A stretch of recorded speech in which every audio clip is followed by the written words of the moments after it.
Hello, everyone, and welcome back to TvS Channel. Think, value, succeed. The TvS way to lifelong learning. Today, we're talking about something we all feel. Some of us wake up with it. Others carry it quietly for years.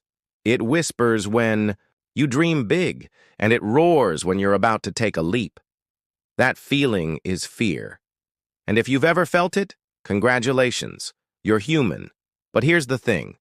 Fear isn't the villain we make it out to be. Fear is a signal. It tells you that something matters, that you've stepped outside of what's comfortable, what's known.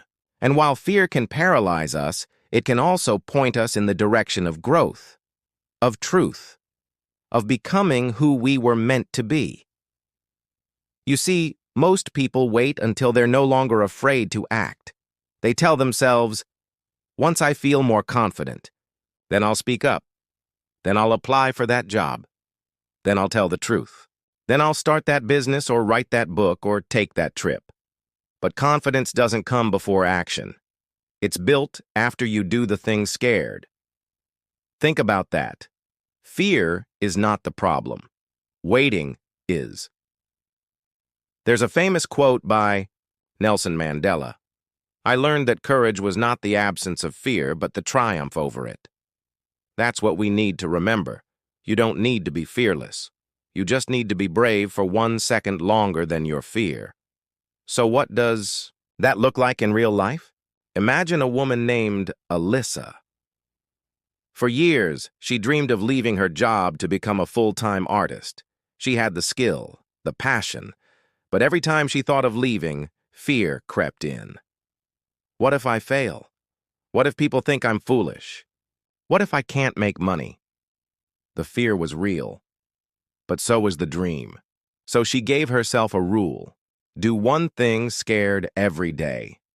One email, one sketch, one post, one tiny risk. She didn't wait for the fear to disappear. She walked with it.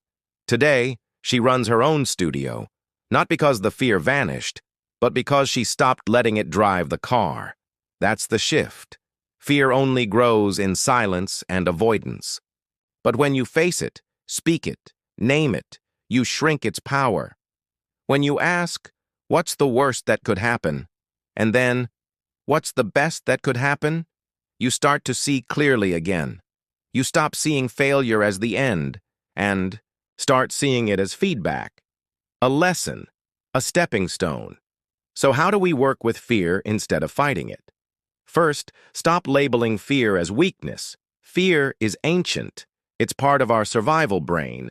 It helped our ancestors stay safe from danger, but in modern life it often keeps us small. Acknowledge it, but don't obey it. Second, challenge the story behind the fear. Ask yourself, whose voice is this? Is it mine or someone else's? Is this fear based on fact or on something I assumed? So often we carry inherited fear, fear we never chose. Third, make fear your compass. If something excites you and scares you at the same time, that's usually a sign you're on the right path. You're growing, you're stepping into the unknown, and that's exactly where transformation begins. As we close today's episode, I want to remind you, everything you want is on the other side of fear, but you don't have to leap the whole mountain. Just take one step. Let your heart race. Let your hands shake. But do it anyway. And then do it again tomorrow. You're not here to live a life ruled by fear. You're here to live a life led by purpose. So today, take a breath and do one small thing you've been afraid to do. Speak.